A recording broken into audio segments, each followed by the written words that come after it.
adalah giliran angkatan 9 yang bernama Ibu Marcella Purwanto.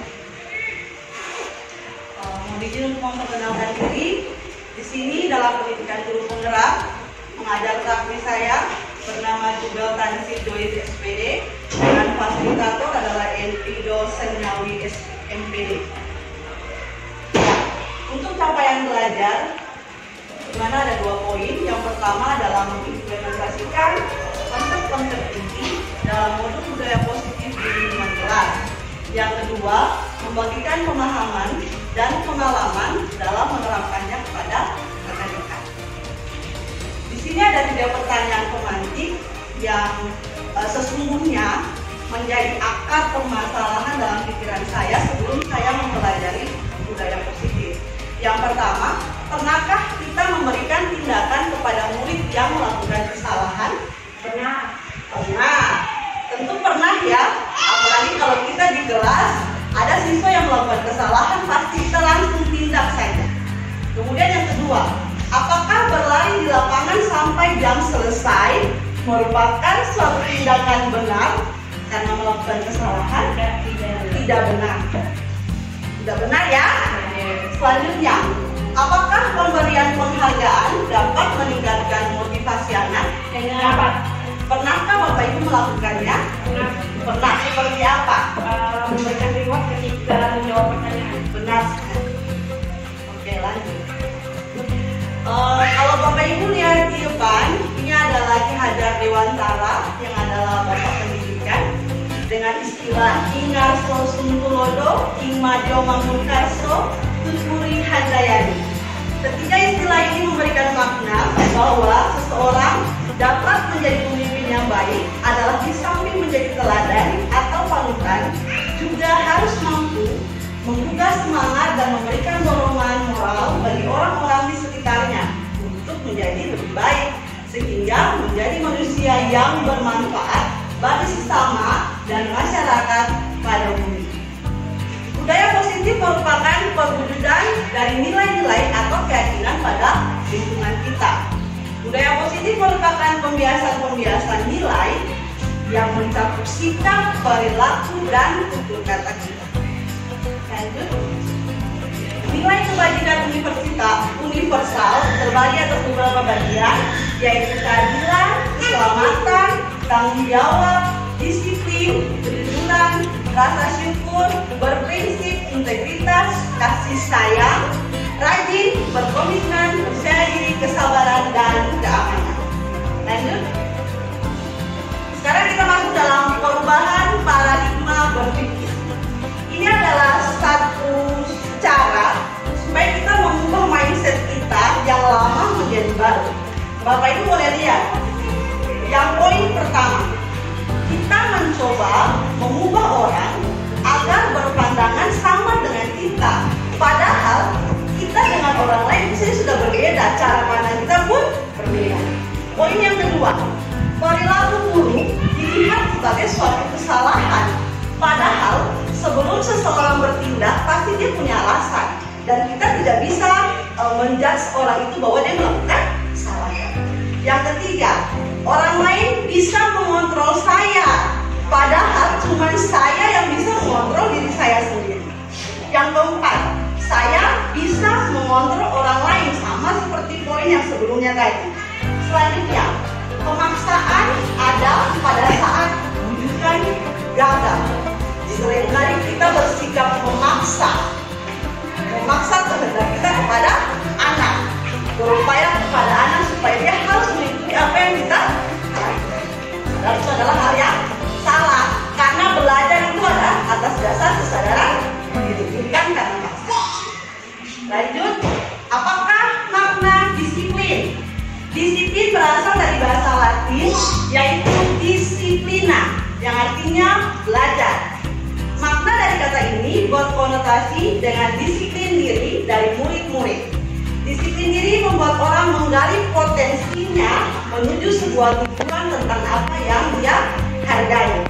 Namun, pada kenyataannya, makna disiplin ini berubah menjadi hal yang membuat kecenderungan orang itu patuh. Padahal disiplin itu adalah belajar. Itu adalah konotasi yang salah. Lanjut, disiplin diri merupakan kemampuan mengontrol diri, menguasai diri, serta menentukan sikap yang mengacu pada nilai-nilai yang kita hargai tadi yang pertama. Kita dapat melakukan disiplin diri kepada murid melalui segitiga restitusi. Jika murid tersebut melakukan pelanggaran terhadap keyakinan yang sudah disepakati bersama. Lanjut. Ada 3 teori motivasi perilaku manusia. Yang pertama, untuk menghindari ketidaknyamanan atau hukuman adalah kesadaran dari masing-masing anak. Ketika mereka sudah berbuat hal demikian, maka tentu kesadaran diri mereka itu akan mengatur tingkah laku mereka supaya jangan saya berbuat hal yang salah, jangan saya membuat hal itu karena hal itu bertolak belakang dengan keyakinan kelas yang kita sudah buat bersama. Karakter merupakan kunci utama dalam membangun masa depan setiap insan pendidikan. Dengan dilakukannya keyakinan kelas, maka nilai pendidikan karakter terhadap anak sudah terbentuk.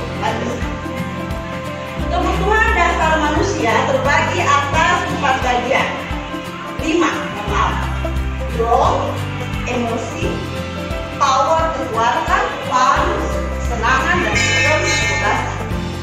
Lanjut. 5 posisi contoh. Pada perannya seorang guru, itu dia akan memilah posisinya itu menjadi 5 bagian. Sebagai penghukum, membuat orang merasa bersalah, teman, pemantau, dan manajer. Lanjut. Kemudian untuk penyelesaian masalah dapat dibagi menjadi 3 bagian melalui segitiga restitusi. Yang pertama dengan poin menstabilkan identitas, yang kedua validasi tindakan yang salah, dan yang ketiga menyatakan keyakinan. Lanjut. Ciri-ciri restitusi terbagi atas beberapa bagian. Yang pertama, bukan untuk menebus kesalahan, namun untuk belajar dari kesalahan. Yang kedua, memperbaiki hubungan. Yang ketiga, tawaran bukan paksaan. Yang keempat, restitusi menuntut untuk melihat ke dalam diri pribadi anak. Kemudian mencari kebutuhan dasar yang mendasari tindakan.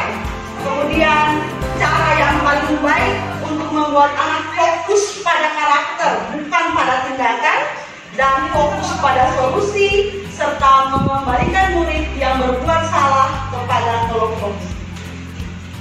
Lanjut. Oke, ini adalah sebuah studi kasus. Jadi saya butuh Bapak Ibu punya jawaban sepintas. Memang sedikit banyak, tapi saya akan langsung sampaikan saja intinya. Suatu ketika di sekolah ada seorang bapak guru bernama Lukman. Bapak guru bernama Lukman di kelas. Kemudian datanglah seorang anak bernama Sabrina. Sabrina datang ke sekolah terlambat. Dia pakai sepatu yang warnanya bukan hitam.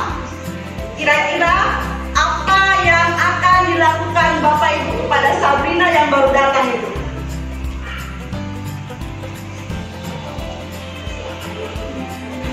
Bisa?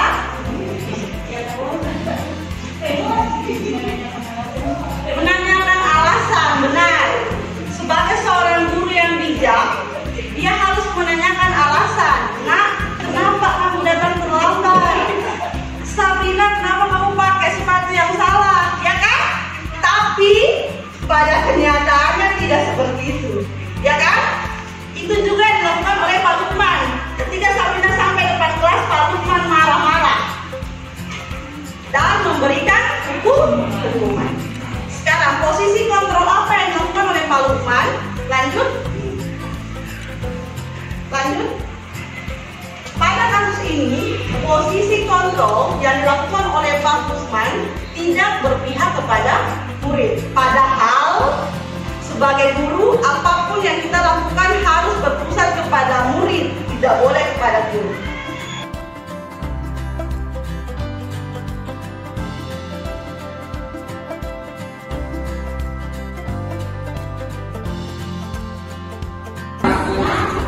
Hal-hal yang baik, hal-hal yang positif, kalian akan masing-masing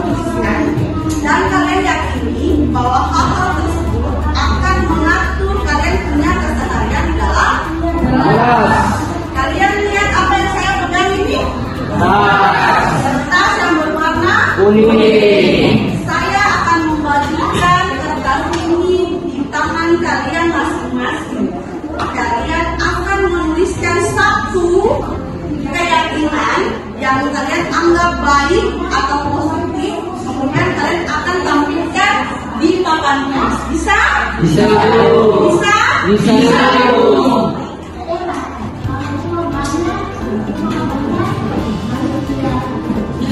Banyak hal-hal positif di dalam kelas yang harus kalian tampilkan. Jangan lupa harus ada alasannya.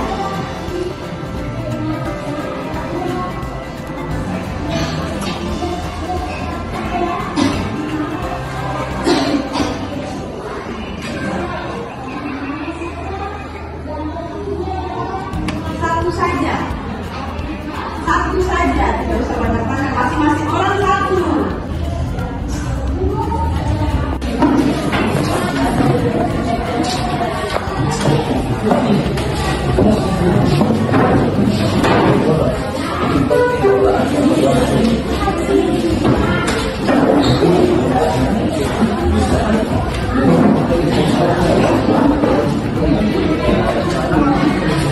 Semua sudah?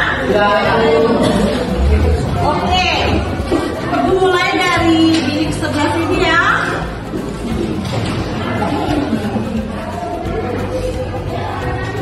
Saya mau Sergio. Coba Sergio tulis apa tadi? Tidak boleh? Membuli sesama teman. Membuli sesama teman. Sergio, kenapa? Karena di dalam kelas itu semuanya adalah saudara. Kalau membuli itu bahasa hari